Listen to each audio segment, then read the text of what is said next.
Welcome to Ag Steward, and we are here to serve the agricultural community and help people to become regenerative and profitable stewards of the land.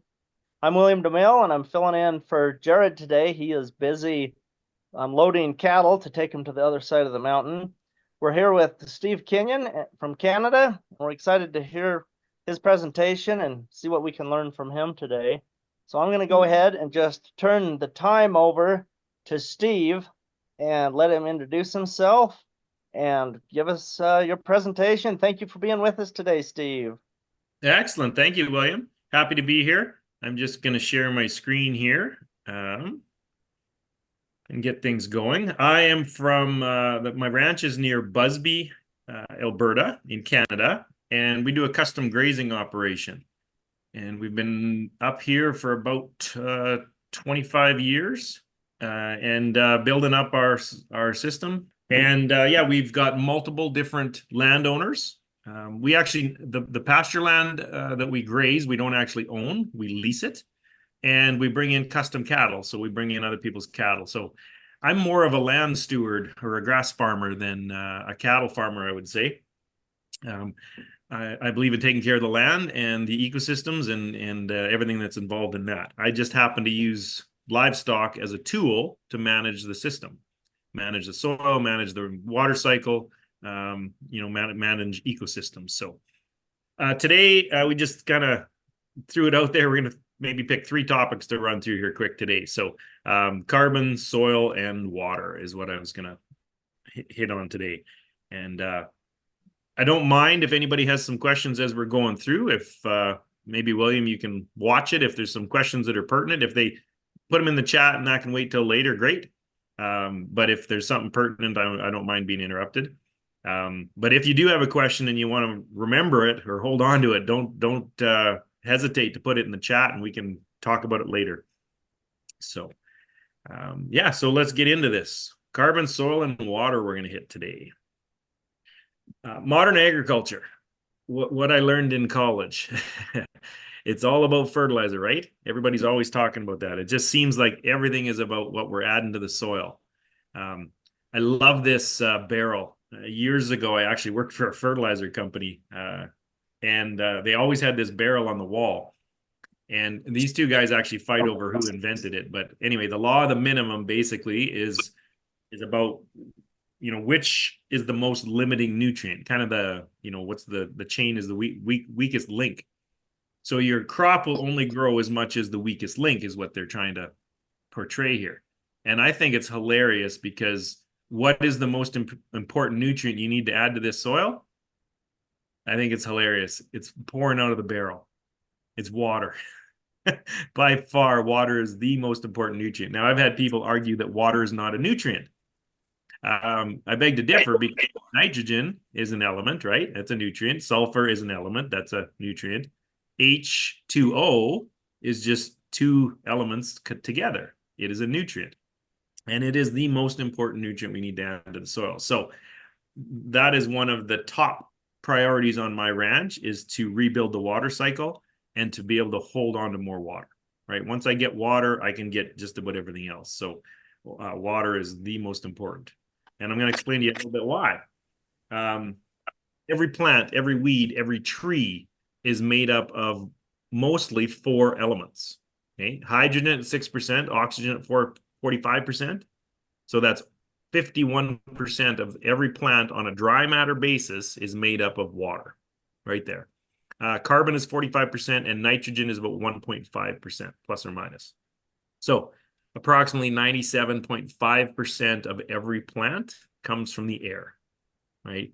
Why are we so worried about what's in our soil, right? We need to manage the air first. That's all the free stuff. So 2.5% comes from the soil. We don't have a fertility issue in agriculture. We have a biological issue, right? We need the biology to get this for us. And that's what the problem is with most of modern agriculture is we've killed the biology. So it's very important for me to make sure that I'm dealing with my biological aspects of my ranch. Okay. One of the charts from Dr. Joe Williams, just talking about the soil tests. This is all in parts per million. Look at potassium, right? 184 available. Over 1,300 is actually there. Sulfur, 7.7 shows up on your soil test, right? Is available nutrients, but actually there's 206 in there. So these are just random examples. There's lots of nutrients in your soil. There's multiple lifetimes of nutrients. We just have to have the biology there to get it, and we need to recycle it. So my goal on my ranch is to heal the soil, which in turn will heal the water cycle. Okay? And how do we do that? Well, it all comes down to carbon. You start with carbon. And I'm a little bit frustrated in society today because everybody is focused on reducing emissions.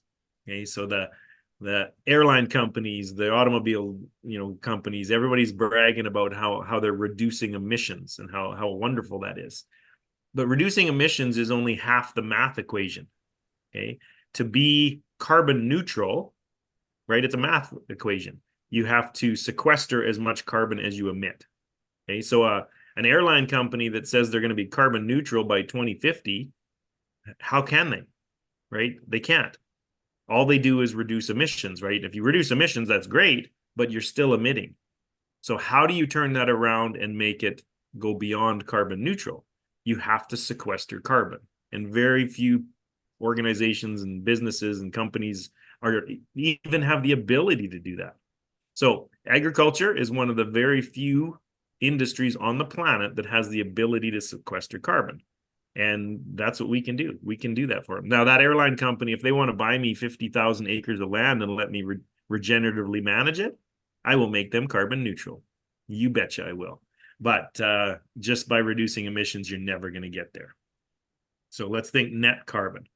So carbon sequestration, how do we grow soil, right? I learned years ago in college that it takes 100 years to grow an inch of topsoil, right? I'm sure you've heard that before. I was in Europe here last winter, and they were talking, it takes 1,000 years to grow an inch of topsoil. I'm like, wow, are we ever faster, right? Still 100 years. That's crazy. It's more than a lifetime. So why even try, right? They're wrong. Academia, I'm sorry, but you're wrong. We can grow soil a lot faster. I'll give you a little bit of an example here. The reason why they're saying it takes 100 years is they're just looking at leaving residue, right? You leave residue on the soil surface, it breaks down. Most of that carbon volatilizes off into the air, and it's very slow to grow if you're just looking on topsoil. But if we can use the root systems and by pushing carbon out, we can grow soil a lot faster. So carbon sequestration, basically photosynthesis can take carbon out of the air. Okay, exudation is where the plants take that glucose, push it down out through the root tips into the soil to feed the soil organisms, right? That's adding carbon to the soil. And then we need biological conversion, right? We need the biology in the soil to take that exudate and convert it into a long-term stable form of carbon that we can hold in the soil. Okay? That's it. It's simple, right? 3 steps. We need to make sure they're all working. And then we can have that long-term carbon sink.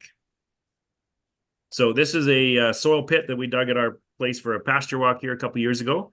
If you can see these triangles coming down in the soil, right? There was a root system in there. And that's where the roots have been pushing out carbon. We are a very clay-based soil where we're at near Busby, Alberta. And what we're doing is we're not actually, as academia thinks, we're not actually growing soil on the top. We are converting the base, right? We have a clay-based soil. We're adding carbon to it, and we're converting that clay into topsoil. So we're actually growing down, not growing on top. So here's a study that the University of Alberta did. Now, they did a study all across the prairies of Canada, Alberta, Saskatchewan, Manitoba. We are the very top left-hand one here on the screen in Alberta. That's our ranch. So what they did was they compared they called it an AMP grazing, so adaptive multi-paddock grazing. I don't care what you call it. It's an advanced grazing system of some kind of all these. So we compared an advanced grazing system with a conventional grazing system at every one of these sites. So there was 30 locations and so 60 different sites actually.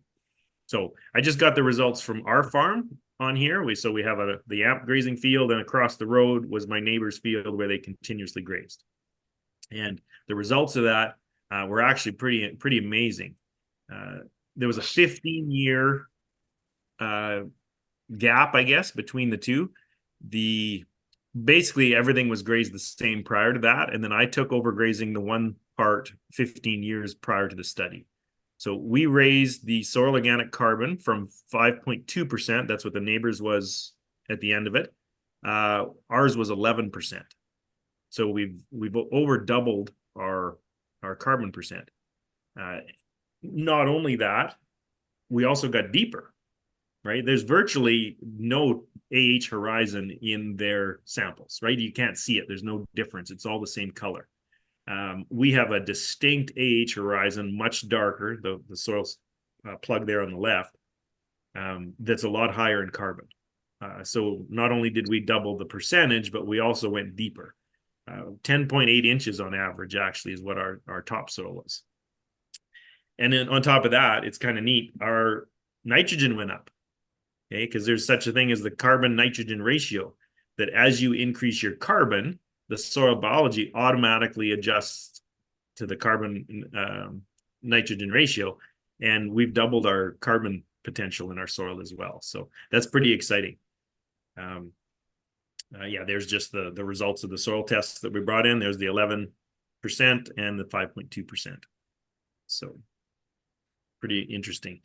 Just to show you it's not a fluke, here's another one we did. This one, we had a soil test report from 2005. We did a bale grazing example back then. Gateway Research Organization came out and did some soil tests for me way back when. And then they came back again in 2023 on that same piece of land. This one was measured in organic matter percentage. We took it from 3% to 7.1% in 17 years. So pretty impressive. And again, it's a nice deep layer. It was really interesting in those soil probes. We ended up having a darker layer in the 6 to 12 inch zone than we did in the 0 to 6 inch zone. So that means our roots are digging deeper and pushing carbon in that bottom zone more than they are in the top zone. Pretty interesting to see. You can even see it in the soil probe. Just to, okay, there's some data, there's some studies, there's some proof, I guess. We are a regenerative system, right? We're regenerating the land. We're building this land. It's getting better as we go. Whereas most of modern agriculture is depleting the carbon. They're losing carbon. So these two pictures, the one on the left is my place in the gray wooded soil zone, poor land, class 3 and 4, maybe 5 soil. Like, nobody wants it. Grain farmers don't want it. It's usually rocky, hard to get to. We're at 11% soil organic carbon. Whereas the good black soil zone, 10 miles down the road is, they call it the Highway 2 corridor, all that good black soil zone. Here's a soil test from there. They're down to 4%, right? They've been zero tilling it for the last 20 years, but it's still depleting the carbon. So as the carbon goes down, what happens to the nitrogen? Same thing, right? The soil or carbon nitrogen ratio, it lowers as well. So that's a degenerative system. Let's move to the left and try and be regenerative. Now you can do this with cash crops as well. I know quite a few producers who are improving their soil with cash cropping. I guess my easiest way to explain it, what is regenerative agriculture? My theory is that modern agriculture grows plants from the soil, and regenerative agriculture, we grow soil from the plants, right? It's just a mindset shift. We need to think differently. My goal when I'm out there to manage that land is to grow the soil, not grow the plants. Anybody like math? I'm going to throw some math at you. I was a math nerd when I was in school. Somehow math works for me. So let's take that 45% carbon, 45% oxygen, 6% hydrogen, and nitrogen. That's 97.5% of that plant. Now, that's new nutrients every time we graze, right? New inputs into our land. And if livestock are 80% inefficient, so 80% of what they eat comes out the back end, 78% of that is actually going back into my soil and staying there. The rest, the 20% can leave, right? It goes off in the calf or milk or whatever you've got. So we're actually doing a 78% input every time. Now, of the 2.5%, that's what we got from the soil. Same 80%, 2% gets recycled. That means we've got 0.5% that is actually exported out of our land. Okay, so we got 78% that's coming in and 0.5% that's leaving.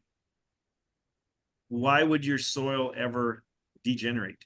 Why would it get worse, right? It should be getting better every time you're out there, as if you have livestock in there working it. Now, as you know, if you're taking hay off, you're exporting more. If you're taking cash crops off, you're exporting more. But we can work with the cattle to get them on the land to start recycling a whole bunch of this.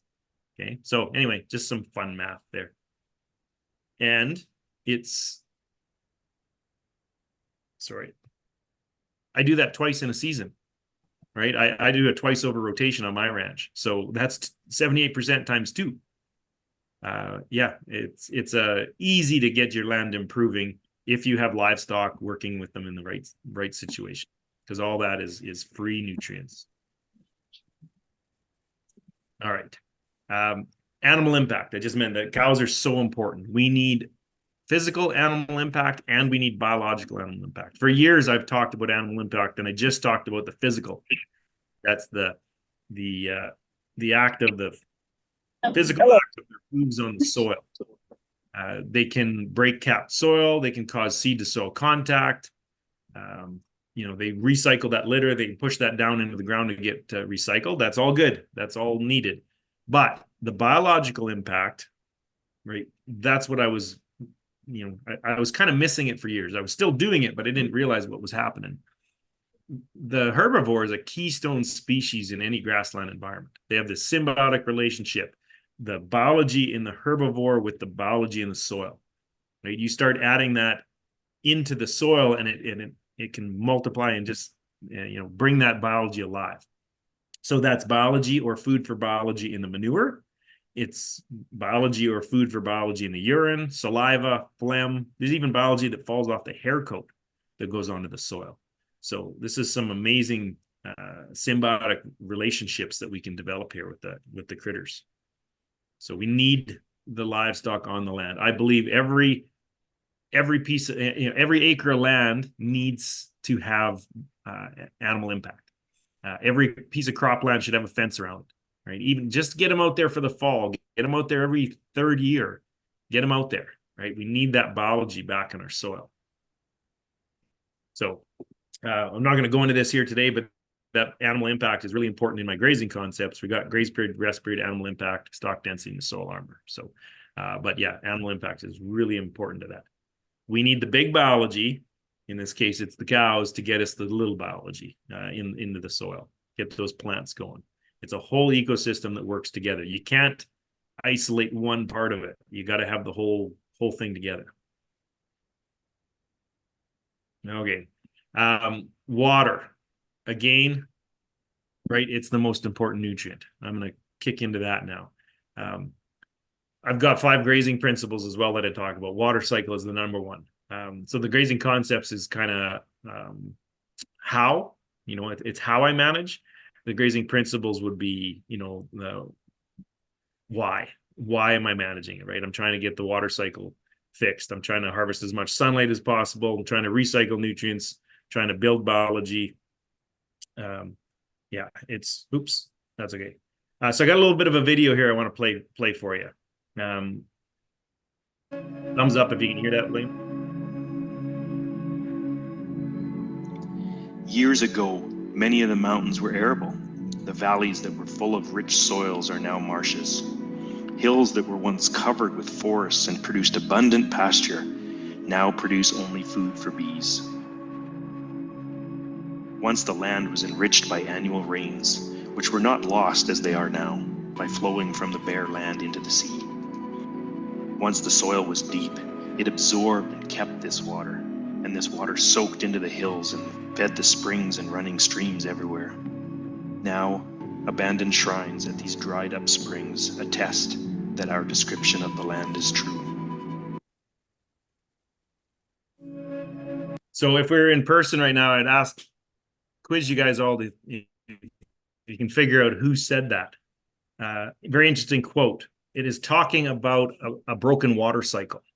Okay. We understand what a water cycle is. We know how it works. We know what a broken one is. I learned all of that in college, but nobody told me that most of agriculture is functioning on a broken water cycle, right? Why? How long have we known about this? This quote was actually said by Plato in about the year 400 BC. So before Christ was born, over 2,000 years ago, we knew what a broken water cycle was, and we knew what was causing it. How come we haven't learned? How come we haven't fixed the water cycle in agriculture?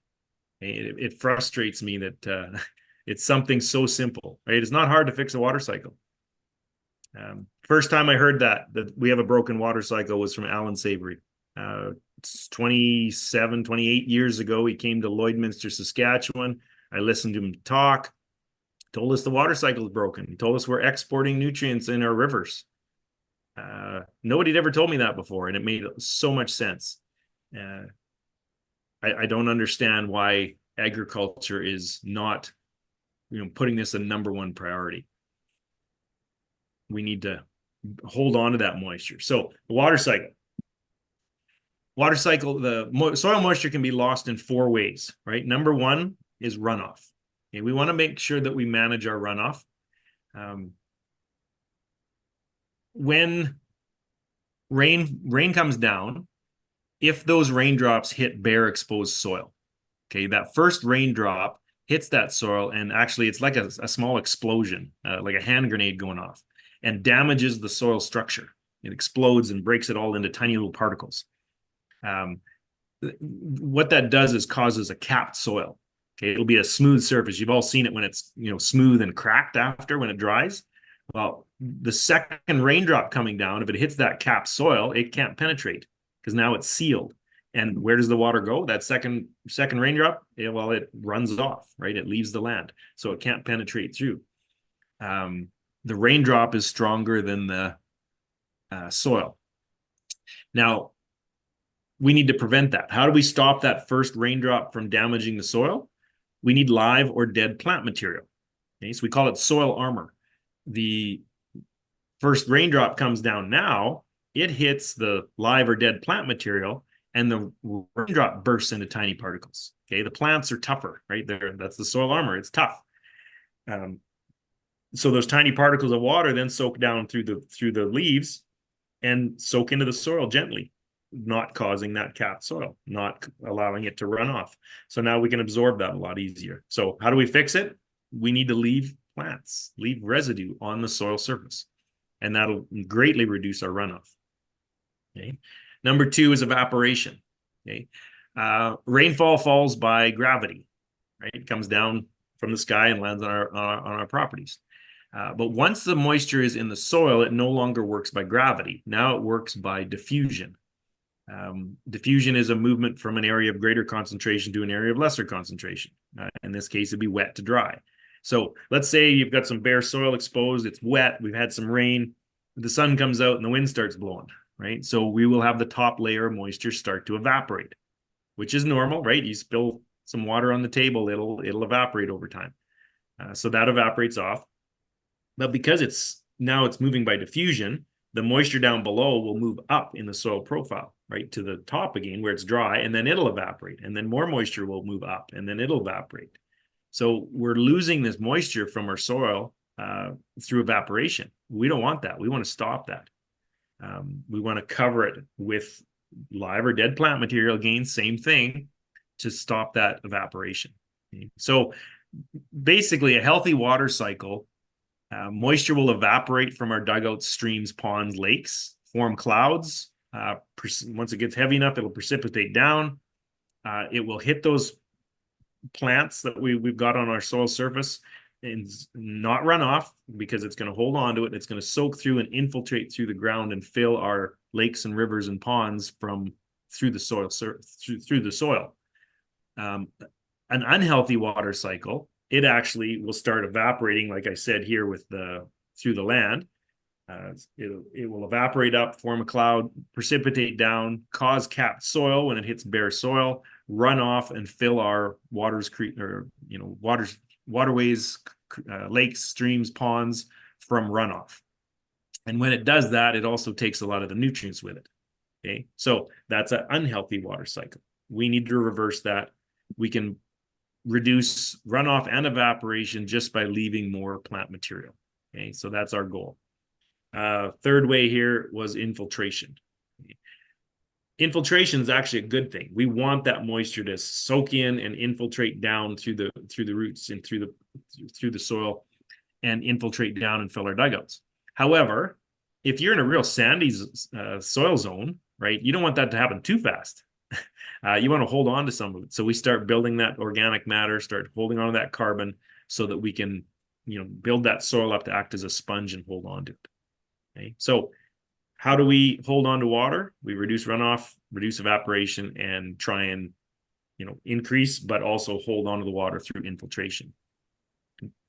And the fourth way is actually through photosynthesis, right? We're going to plant utilization, and that's the good thing. That's what we want. The more water we can hold on to, the more the plants can use. So healthy water cycle is so important on my ranch. That's the number one thing that I'm working on. It's very rewarding to have that happen. If you've ever seen a healthy water cycle, it's unbelievable. In 2002, I first took over some land. We hit a very serious drought. All my dugouts dried out and I was in a lot of trouble. I learned a lot that year. I remember it was the 100-year drought. The best mentor I ever had. I got back from back there at Lloydminster, Saskatchewan. His name was Dennis Wabasser. And I was the young guy that was pestering him, and he was so patient with me. And I remember in 2002, all my place was brown and dried up and no grass left. And I went down to his ranch thinking, okay, he's the best grazer I know. Well, let's see what his place looks like. I bet it looks great. And I went down there and everything was brown and dry and gone, right? They hadn't had precipitation in 14 months. It was dry. And I remember I'm like, it just depressed me looking at his place. I'm like, well, now what do we do? And I still remember to this day, he didn't hesitate at all. He said, now we plan for the next drought. And that stuck with me. So ever since then, I've been planning for a drought. So when the 2015 drought hit, it was very interesting. I had some dugouts that looked like the one on the left here, totally empty in the spring. We had no runoff, no snow. It was looking kind of bleak for moisture. And then the spring was dry. Then in July, we got 6 inches of rain in 36 hours. It just dumped. I remember there was people in town. They were kayaking through the parking lot of the grocery store, right? The water was just flowing. The ditches were flowing like rivers. And it was like, yay, we're going to fill up with water again. And I remember going out to look at one of my dugouts. It was a different one than this, but I wasn't taking near as many pictures back then. But went and looked at one of my dugouts the next day, and it had only raised up about a foot. It was actually like, okay, something's going on here. And 2 weeks later, that dugout was overflowing out the back. Okay, so what had happened is the land held onto the water, right? The land around town where those ditches were flowing, it didn't hold on to the water. It was running off. All those cultivated fields, it was running off of. All those overgrazed pastures, it was running off of.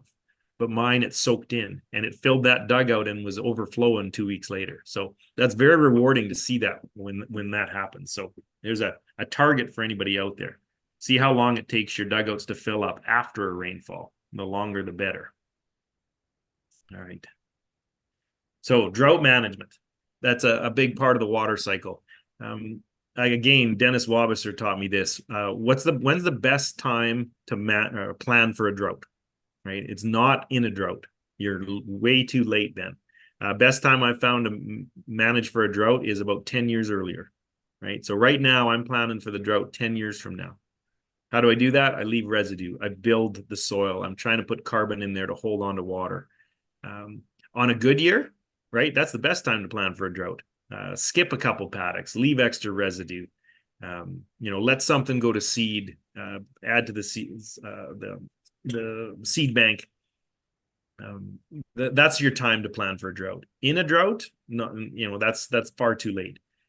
As an example, let's say I have 30 paddocks in a grazing cell, and we're having a good year. Well, you know what? I might graze 28 of them. I'll put 28 of them into my rotation on that good year, and maybe pick the two worst ones, the two that are behind maybe or need a little bit extra, and let them go to seed. Let them go. I can still graze 28 paddocks. That's not that big a deal. And then the next year we have another good year. Okay, pick two different paddocks. Let them go to seed. Let them leave that residue behind. You know what? That drought year hits. All of a sudden, I got 30 paddocks to graze. Right. So I've already got extra land to graze. And because I've been leaving that residue and building that up for so long, that drought doesn't hit me very hard. Right. I've got a good example. The drought of 2021. I had some land that I've been managing for over 25 years. And I've got some land that I'd only been managing for about 3 to 5 years.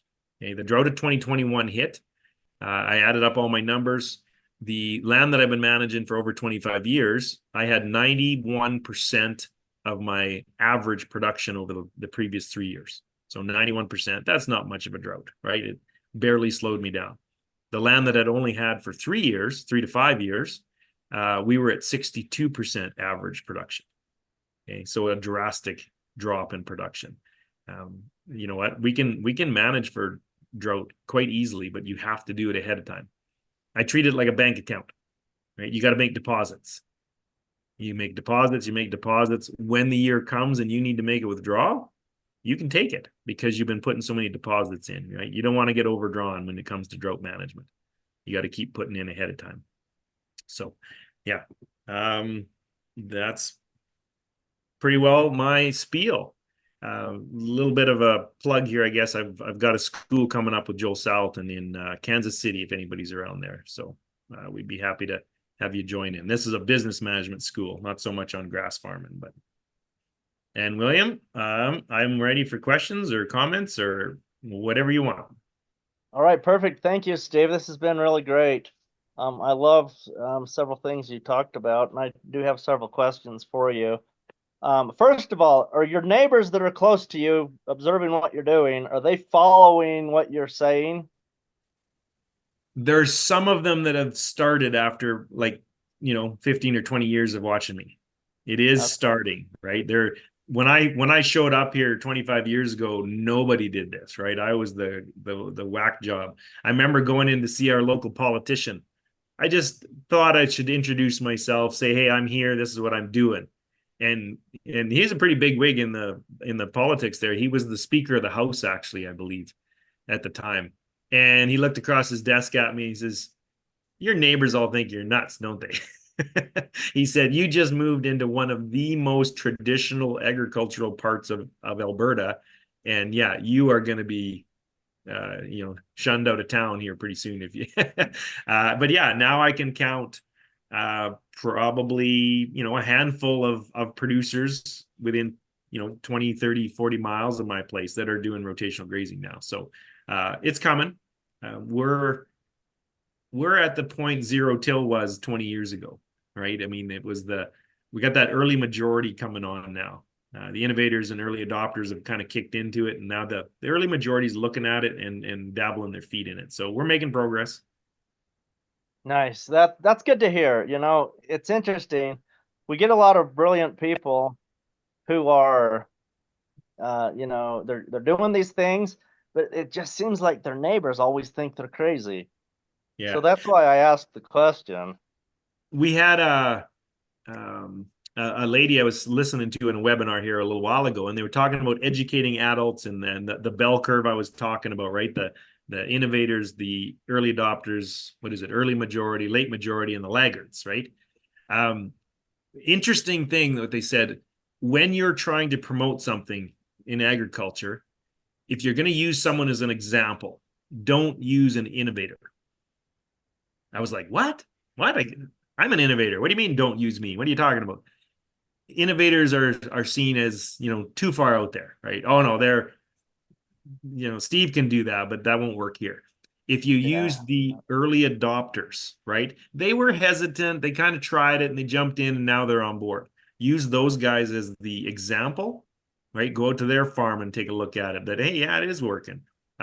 That's what the early majority wants to see. They don't want to see what the crazy guy at the front was doing. They want to see what those early adopters are doing. So that was an interesting concept that I found. Yeah, that's good. That's good to think about. I'm glad you said that. The difference between the innovators and the early adopters. Yeah. Good point. Thank you. Are you seeing any more rain because of what you're doing? Or do you actually have lower pressures and raindrops forming on top of the land you're managing? Actually, very interesting. Yesterday, I stopped. We had a plastic container sitting by the entrance of the gate. I don't know, it was just garbage that got left by the hay yard. And we drove by yesterday, and I jumped out and I brought my manager over there. I said, "Look at this. This is strange. We haven't had rain for probably a couple weeks now. It's like my neighbors' lawns are getting brown, right? It's been hot. We're losing, but we haven't had rain for quite a while. That little plastic container that was upside down had water condensation on the inside of it on the top, right? You tap on it and the raindrops all dropped out of it. I'm like, that's got to be sucking moisture out of the soil, right? That was really interesting to see. But yeah, I'm not seeing, that we get more rain than the neighbors, because we're not big enough to do that, right? We're isolated all over the place, and it's not going to change the valley type of thing. But we hold on to more of it, right? When we get 2 inches of rain, we're going to use most of it. We're going to hold on to that. Whereas, a neighbor's field or the lawn that I was looking at here, my landowner the other day, it's brown, totally brown now. When the raindrops hit it, they run off, right? And then they're evaporating like crazy. Right beside his lawn, my pasture is green and growing and 10 inches tall. So yeah, no, we don't necessarily get more rain, but we definitely get to use more rain. Okay, awesome. Thank you. That's good stuff. Okay, for all of you on here today, go ahead and type your questions for Steve in here, and we'll get to them. If you want to just talk, you can raise your hand, and we'll get you unmuted. So you can do that too. We do have a question here that I'll go ahead and read. When you leave grass to seed, do you cut and drop it at the end of season or leave it fully grown as is no cutting? Yeah, good question. I don't have a lot of equipment. I basically use my cattle as equipment. So if I'm going to leave that, I might turn the cattle out. Like, let's say I left it all summer. I might graze that in October, right? Not a lot of value left, but the dry cows can go out there and basically stomp that into the ground, or maybe even the next spring we could stomp it into the ground. But try and get that animal impact out there and knock it to the ground. But no, I don't cut it. I let it fully go to seed. Once in a while, I've used clovers, let them go to seed. There'll still be a little bit of green out there, but the seed pods are full. Then I'll graze it, because that's the most natural way for me to reseed. It's incredible how well that works when you do that through the cow, but naturally as they graze the plants, compared to putting seed in the mineral so that it goes through the cow. Right off the plant, I've had really good success with that. Nice. So do you have places with like bare soil, so you're able to take the cattle to harvest the seeds, they're eating them, and then can you actually move them to the bare soil where their dung is dropped? Are you able to manage that way? It kind of lasts 3 to 4 days coming through the cow.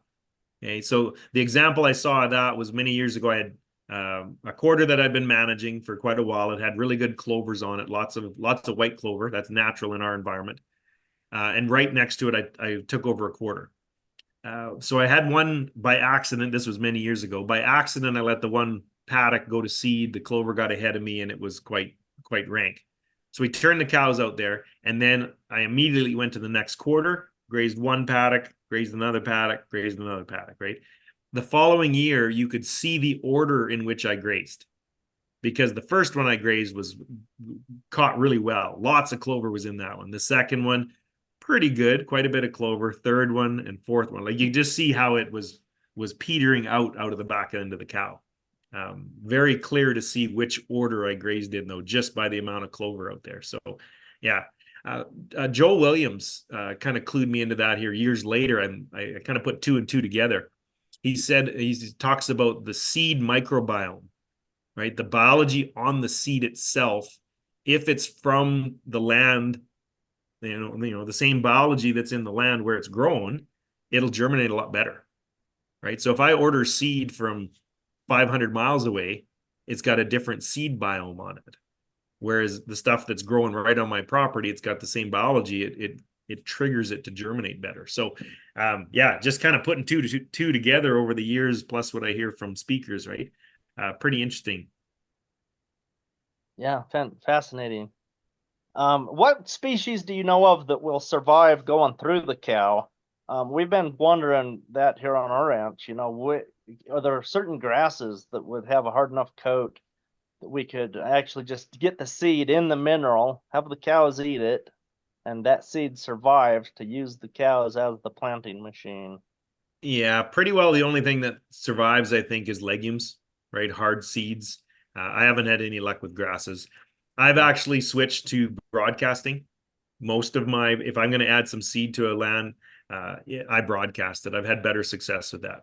Number one is frost seeding in the spring, right? Let that frost thawing and freezing kind of push those legumes into the ground. I can do that in the spring. It's a short window, but I can also do it in the fall after everything's stopped growing, and then catch that spring frost seeding time. The other best time for broadcasting is right in front of the cow, right? If you can get that hoof action, so seed a paddock ahead of the herd, get that hoof action out there on top of it. Hopefully you get a little bit of rain right then too. That's always helpful.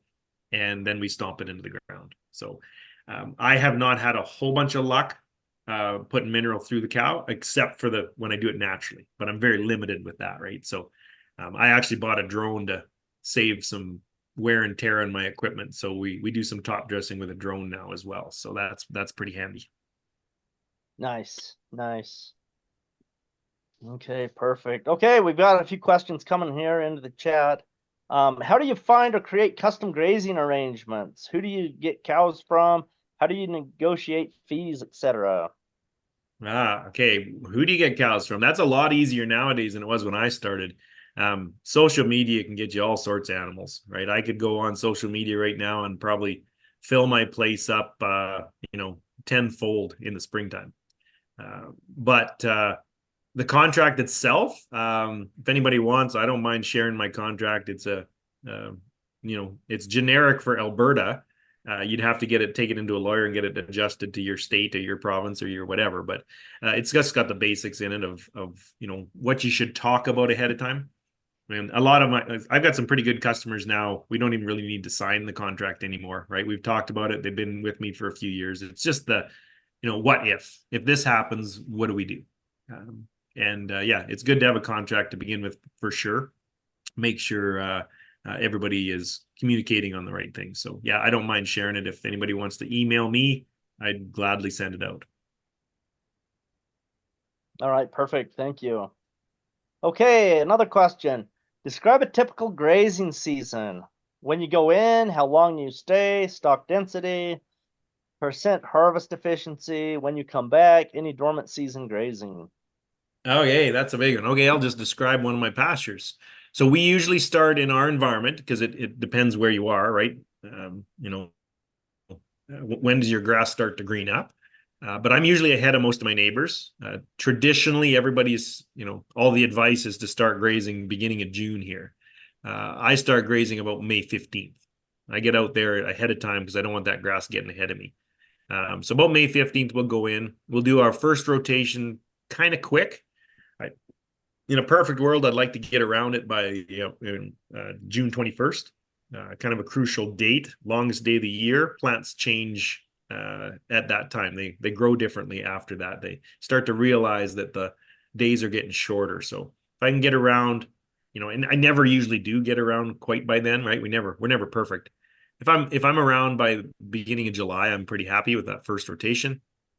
We do it pretty quick. Just nip the top off. Try not to graze it right down. And then our second rotation, it's later in the summer, we can slow down a little bit. There's obviously more plant out there as well to graze than at the beginning. And that second rotation will be a lot slower. So we're talking 40 to 45 days on the first rotation, and then maybe, the rest of the season for the second rotation. Once in a while, I'll get a part of my pastures will get a third rotation if my pastures are in good shape, right? The one I've been managing for 25 years, a lot of it I'll get a third rotation on late into, sometimes October, November, December. Typically, guys are finishing grazing here in September. Our killing frost is usually middle of September, and they're usually out of pasture anyway. But lots of times I'll be grazing much later than that. So stock densities, I measure in animal days per acre. Most people measure, if they want to pounds per acre. I don't measure that way, so I don't have that number for you. But we're moving in the springtime. We're usually moving once a day or once every 2 days. Later in the summer, we're moving every 2 to 4 days, depending on the paddocks. So we slow down that rotation.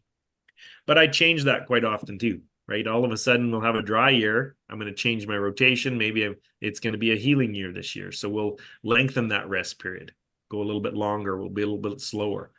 I might change depending on the herd that comes in, right? A herd of yearlings, I'll graze differently than a herd of cow-calf pairs.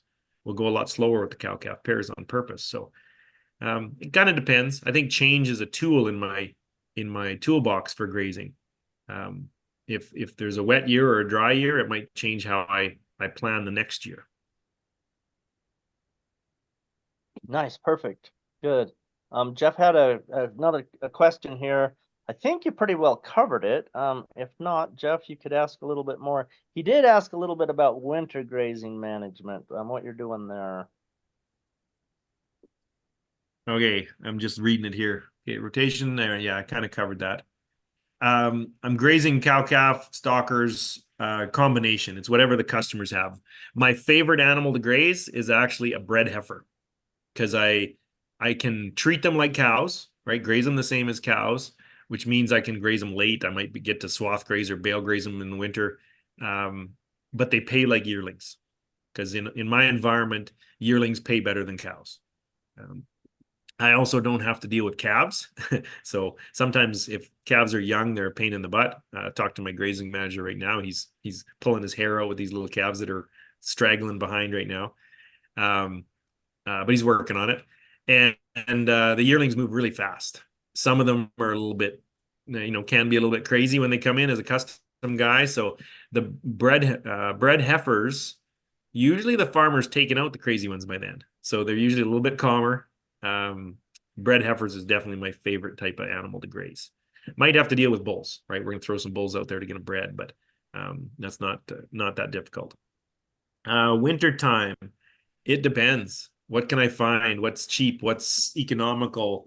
Some years I swath graze for part of it. Some years I'm bale grazing. Some years I'm dormant season grazing more. Just depends on what happens, what my customers are doing. I got a grain farmer I work with. How was his year? Did he have any regrowth? There's been a couple of years where we'll try a cover crop and we'll seed it under his cash crop, and then we get to graze it. Last year, he actually had a wreck crop. He planted some alfalfa, and it was such a dry spring, nothing germinated. And then we got a whole bunch of rain middle June. All of a sudden, everything germinated, right? Everything he seeded in the last 10 years, I think, came up. He called it his ugly mess. He wanted me to come over there and graze it, and hopefully the alfalfa would come this year. And basically, he just went out and swathed it to get rid of the ugly mess. And we grazed it for 3 months last winter, right? So we did really well on that. And I haven't actually even been over there to see it. I'm hoping his alfalfa came up this year and it worked out for him. But the amount of manure and urine that we just dumped on top of that should be a huge benefit to that soil. So what else was there? Nice. Winter. It sounds, Steve, like having a mental, space in your head for a lot of creativity is kind of a key to your success, just from listening to you talk today. Yeah. You got to be able to adapt and adjust and change, right? Every year is different. We need to change for that. Yeah. Okay, did. so what advice do you have for someone securing their first custom grazing contract? First one. I guess first, make sure the contract complete. Um, about the grazing or the contract itself? What are we asking? Yeah, Rebecca, if you want to unmute and just ask, that'd be awesome. Yeah, somebody come talk to me. Yeah, not necessarily the contract itself, but just what do I not know that's fixing to happen?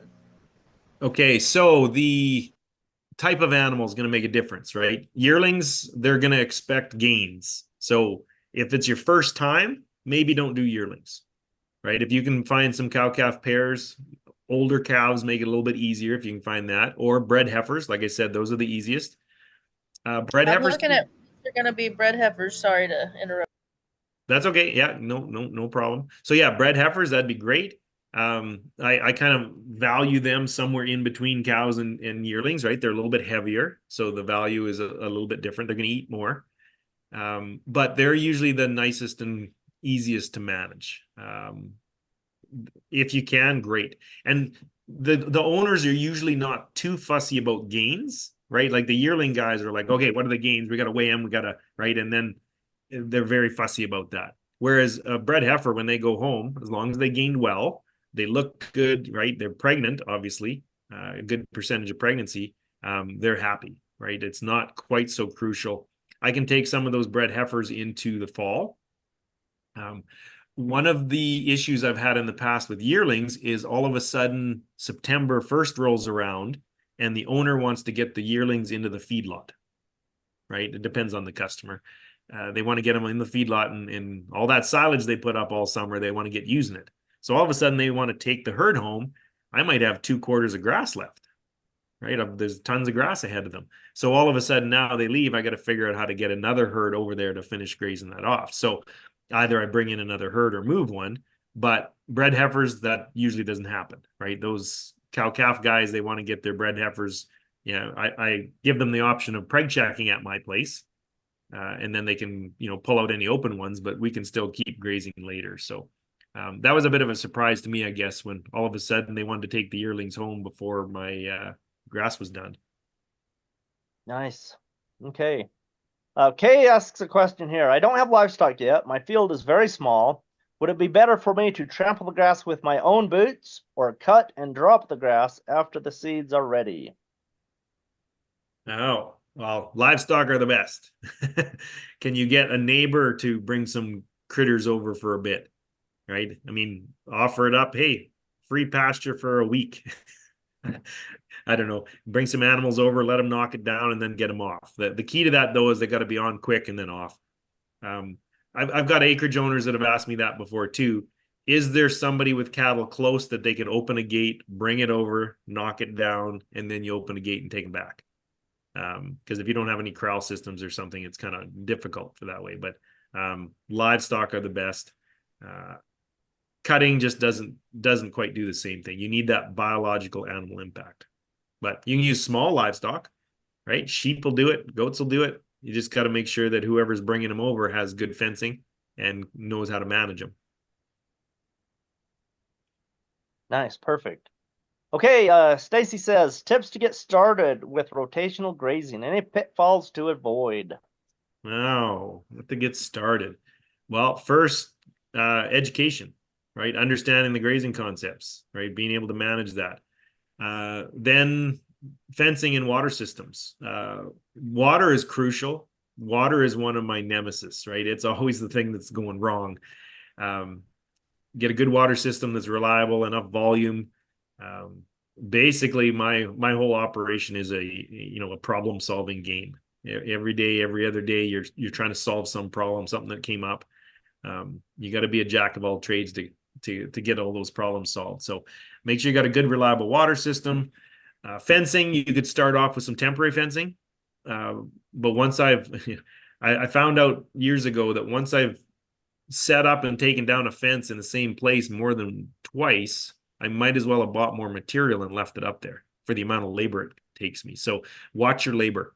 There's a lot of grazers out there that say, you got to move 6 times a day or 3 times a day or something, but it depends on the environment. How much labor can you put into that to make it still pay, right? As an example, if your pasture's 50 miles away, are you going to go move 3 times a day, right? You're driving back and forth 3 times to do that? No, it's not going to, you're going to blow all your profits in fuel. If it's right outside your back door, sure, you might be able to go out and move 3 times a day, right? Depends on the size of the herd, right? That labor divides out between 300 head a lot better than it divides out between 30 head, the same, drive time. Now, I'm not saying as a small operator you can't be profitable. My daughter proved that years ago. She wrote an article called her donkey pasture.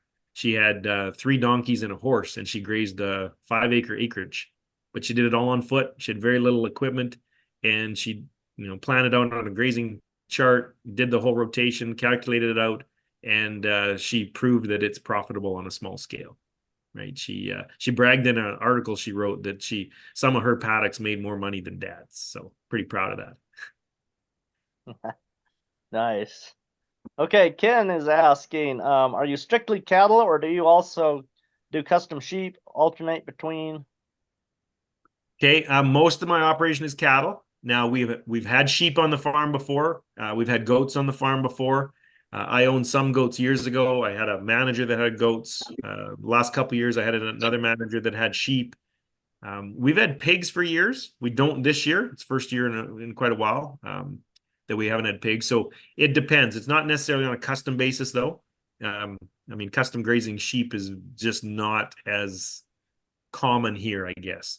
Alberta's cattle country. Fences on rented land is the issue, right? I'm glad they bring in sheep, but for me to upgrade that fence on rented land to hold sheep or goats, that costs quite a bit. And it's rented land that I could lose anytime. So cattle, most things are already set up for cattle. Cattle are the easiest one to get going.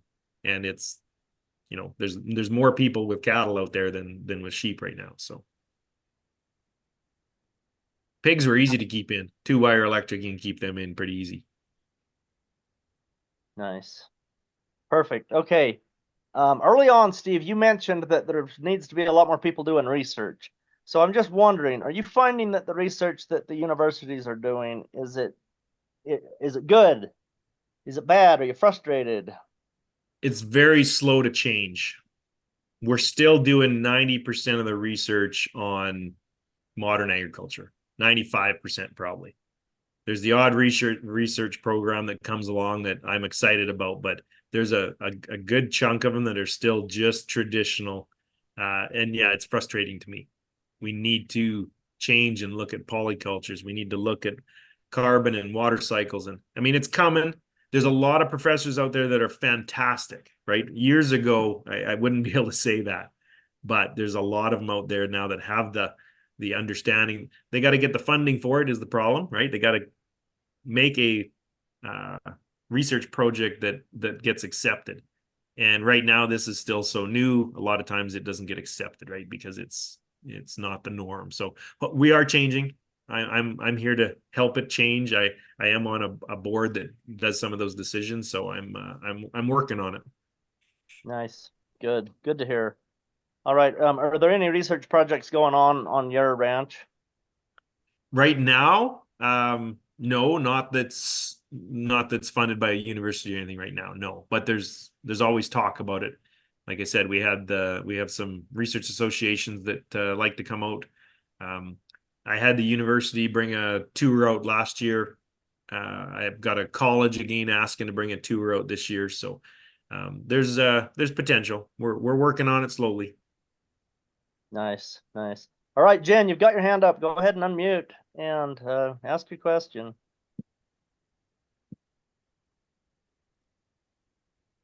Two questions. First one is, when it comes to soil sampling to see the improvement with the organic matter, what kind of tests do you recommend? I'm actually I actually just talked to them here today. I use the Cara Soil Health Lab here in Alberta. I want to get a deeper sample, so I'm asking for a 24-inch sample because some of my AH layers are more than a foot deep now. So I want a deeper sample. And I want them to split the sample not at a specific measurement. I want to split it at the AH horizon. Okay, so if you had a typical soil sample goes 0 to 6, 6 to 12. Okay, what if that AH horizon is 8 inches deep?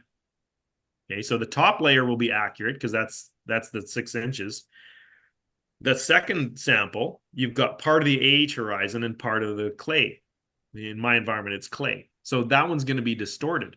And then another sample, right? If you're going to, let's say you did 10 samples in that field and blended them together. Well, another sample, you might have 4 inches of AH horizon. Okay, so now the 4 inches has 2 inches of clay mixed into it. So that's going to distort it. So that's my crucial thing on a soil test is make sure you split it at the AH horizon. I want to know what that topsoil's doing, not blend it in with the clay. So when the University of Alberta came out, they did 1 meter deep soil samples, and they always split it at the AH horizon. To me, that's going to be a lot more accurate to what's actually in that top layer that we're so concerned about. Nice.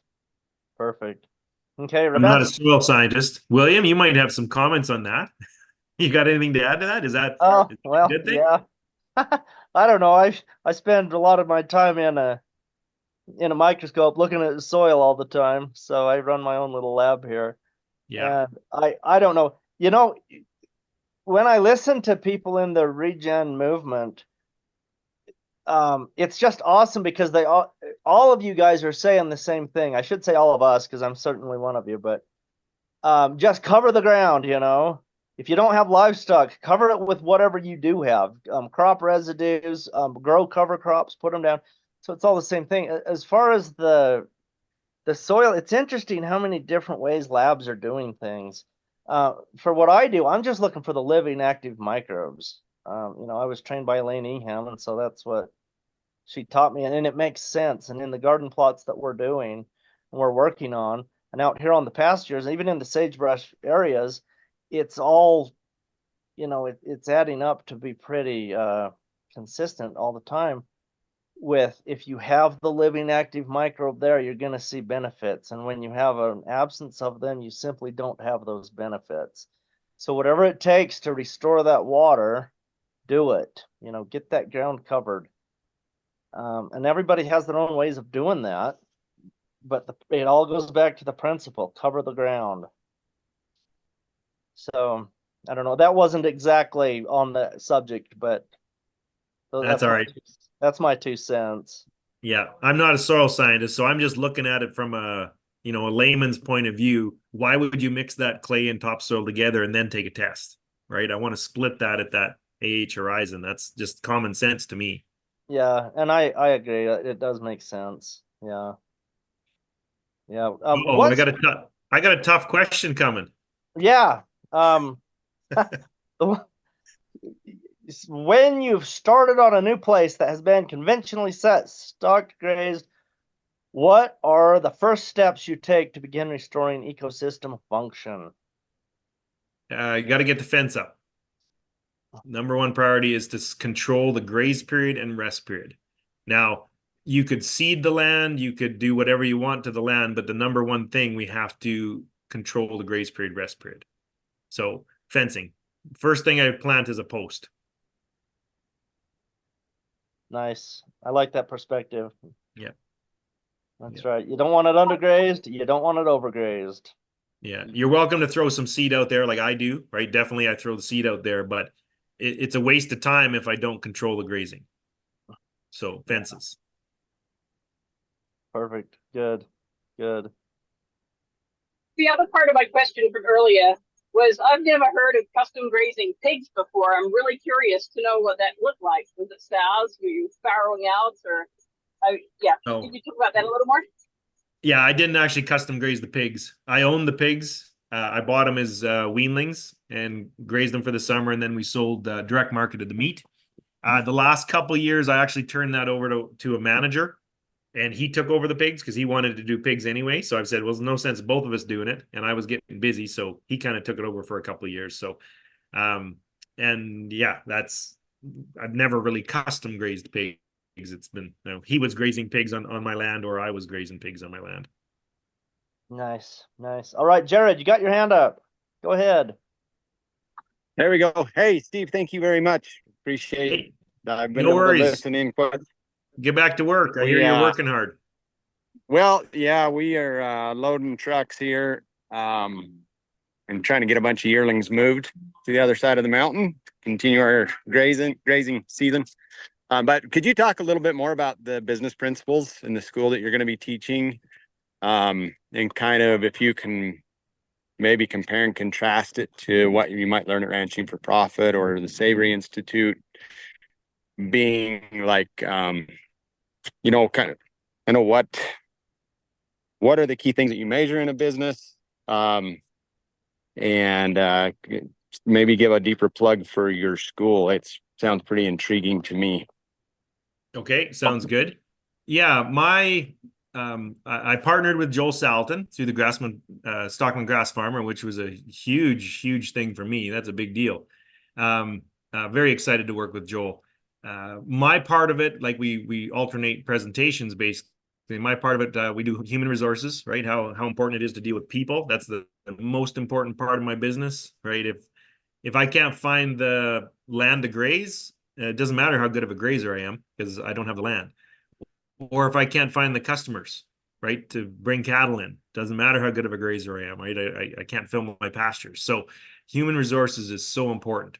Dealing with landowners is one of my most difficult tasks I have on the ranch, right? Making sure landowners are happy and content and keeping them happy, or more often than not, it's to make sure that I'm in their ear more than my neighbor is, right? Because the neighbor is going to be talking down about me. I have to give my landowners who don't know anything really what I'm doing, I need to give them enough ammo so that they can tell the neighbor what I'm actually doing. Because the neighbor is going to come over and say, oh, he's got way too many cows out there, he's wrecking your land. Well, I'll have to explain to that landowner that, well, we have more cows than most because we have a rotation, but they're only on there for a short period of time. So things like that, right? That human resources is number one. I also teach about economics in the school. It's a version similar to, you know, it's what I learned from Ranching for Profit, holistic management, the TPAP course in Texas. Lots of different schools. I've blended it all together, and it's kind of my little mixture of all of it, right? And that's what I tell people, you know, take what you learn from everywhere, mix it in, and make it work for your farm, right? So that's basically what I've done. And then we go through a little bit of finances too, because there's a lot of people out there that don't realize there's a difference between economics and finances, right? Everybody, it's just money. No, it's not. It's a big deal. Economics is profitability. Finances is, you know, can I cash flow it? Can I make this work? So two totally different concepts that we go through. And then, you know, on top of that, I'm kind of the basic guy. Joel Salton, he's an amazing speaker. He comes up with some incredible tools and aspects. You know, we talk about, you know, how to keep your kids happy in the school. Some neat stuff that Joel has going through. Time management. Yeah, there's some really interesting things that Joel brings to the school as well. He's just an amazing, he regenerates your soul when you leave that school. You're just excited to get back and get going. So we have a lot of fun. It's just a pleasure to work with Joel. He's an amazing guy. And yeah, don't worry, if you come to the school, you'll have a lot of fun too. We'll keep you entertained. There was another part to that question, wasn't there, Jared? What was the second part? I think like maybe the contrast between the Ranching for Profit. Oh, yeah, and I think you answered that well. It was more on key metrics that you measure using your economic model. What are the key things that you like encourage your clients or encourage those that attend the class to be able to measure? Okay, so in my gross margin analysis, I have a couple of things. I've got a gross margin ratio, and I've got a contribution margin ratio. They're just tools to help me compare, you know, profit center to profit center, or compare field to field. So those are really handy.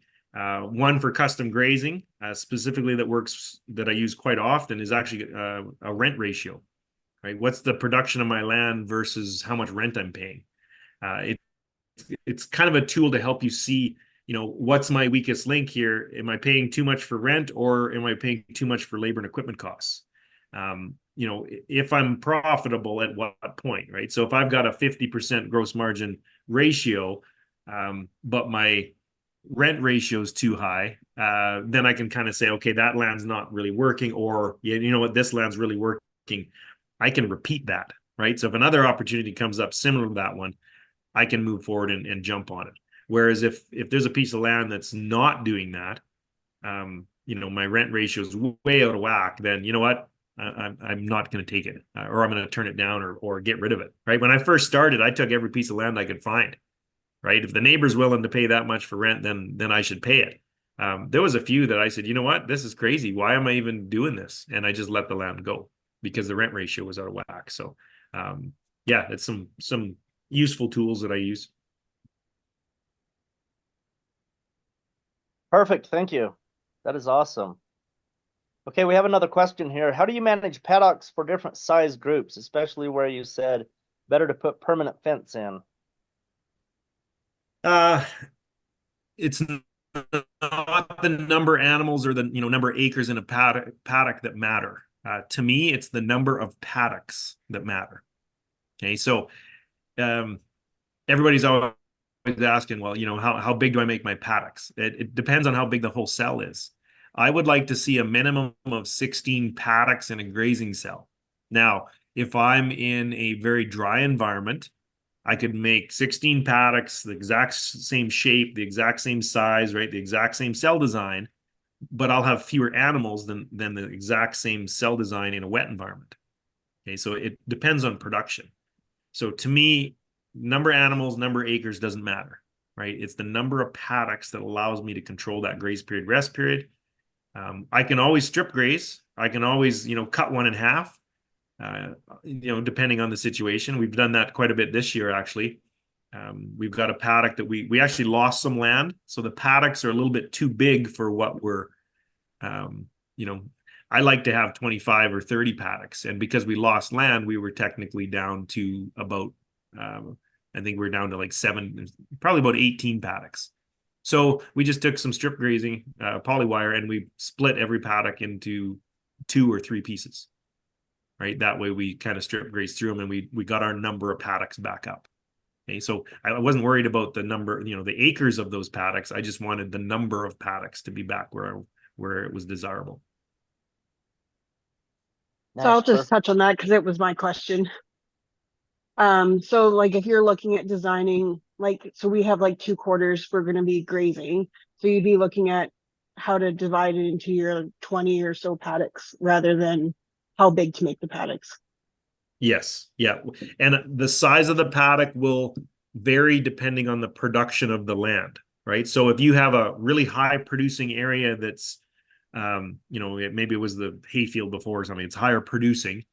I'm going to make those paddocks smaller because I'm trying to even out in grazing days. Whereas if you've got a bush, corner of that land that's a bush paddock, maybe it's, 80 acres. Well, it's going to produce less. The idea is to get the same number of grazing days per paddock. So higher producing areas, I'm going to make smaller paddocks. Lower producing areas, I make bigger paddocks with the option possibly of strip grazing if I want to do some stimulation, right? If I want to increase the stock density and maybe the animal impact. But in general, I want the paddocks the same size in grazing days, not in acres, if that makes sense. All right, perfect. Ken has a question here. Since you're broadcasting seed, are you doing it at a higher rate? I'm still experimenting with that. For years, I've used a little quad-mounted spreader where you never knew what you were seeding it at. It wasn't very accurate. Now that I got a drone, I'm super accurate. So I've done some at 5 pounds per acre. Now this is just usually top dressing with legumes. So I've got a mix that I've kind of created. It's about a 10-way mix. I think there's 8 legumes in that and 2 just broadleaf chicory and plantain I get out there as well, and then a bunch of legumes. But I've experimented. We're playing with it. 5 pounds, 10 pounds. Depends what you can afford. And really kind of depends on the rainfall. When you get the rain, that's when it kicks in or not.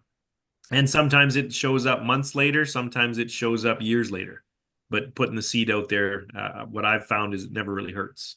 Get it out there, and it'll pop up when nature figures it needs it. So Nice.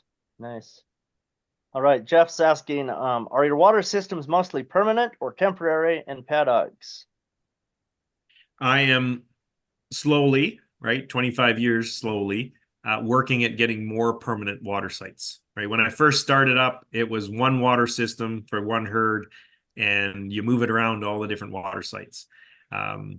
What I've found over the years is if I can replace labor with capital, it ends up being better for me in the long run. So in other words, instead of spending time moving that water system all the time or moving those fences all the time, if I can put in more permanent, then the labor goes down, because labor is crawling up, right? It's pretty expensive in Alberta. We're oil field province, and it's hard to get somebody to work. If I was in a environment where labor is cheap, I was in South America, in Colombia a few years back, and you could hire someone there to work to move fence for you. I think it worked out to $250 Canadian a month, right? To hire somebody. Like, I'd be strip grazing everything. We'd be moving fences all the time. But at, $35 an hour, that's pretty tough to make that work in every environment here. So you got to keep your labor and equipment costs to a reasonable amount, depending on your environment. Nice. Perfect. Okay, Steve, if people want to get a hold of you, what's your contact? Best to get a hold of me through my email. It's skenyon@greenerpasturesranching.com. I will type it into the chat. All right, thank you. That's perfect. All right, Jared, are you at a spot where you want to say anything in closing today? Yeah, thank you very much, Steve. I appreciate you being on. Sorry that I'm absent here, but I was able to listen in on most of it. Thanks, William, for facilitating. And we appreciate those who were able to join live, those that are joining the podcast, either on YouTube or the podcast channels. You can find it on the Profitable Steward podcast. So look for this. It should be out Monday. You can review it both on YouTube and on podcast audio. And so also we've started doing some personal reach outs. Our team has been reaching out to people when they register to these events. And so if you get a text or a call from Margot or a member of our team, what it is just to offer an opportunity to be able to visit about what we do at Ag Steward, see if it's a good fit to work together. Working together looks like remote consulting and helping you to become profitable, build a legacy business, strengthen your key relationships, and really have fun along the way too. So look for that, and we hope if it's right, like we really love working with families, couples, husband and wife team that are committed to being regenerative. You're a good fit for us that are kind of doing things at scale, meaning that you either have the capacity or the desire to make a full-time business out of it. If you're a backyard gardener and homesteader, we love you and encourage you to continue to join in. But we're looking for people, that are doing it at scale or have the ability to, or at least the vision to. So everybody, thanks again. All right. Thank you, Jared. And thank you so much, Steve. We're going to go ahead and wrap this up here today. We're grateful that everybody was on. Hopefully we can help you. If you need anything, go ahead and reach out to us. Steve, you have any last words for us? Oh, last words. Yeah, I think I've said a lot of words already. Thanks to everybody coming out.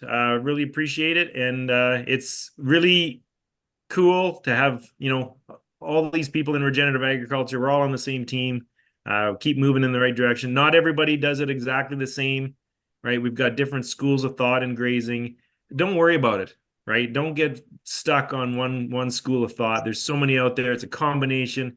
We're all moving the right direction. There's too much segregation already in agriculture. Regenerative agriculture is moving forward in the right direction. So whatever school of thought you're following, whatever school of grazing you're following, it's the right direction. So pretty happy to have everybody on the same team. That's fine. All right, thank you so much. We're gonna go ahead and close this out for the day. And everybody have a fantastic evening.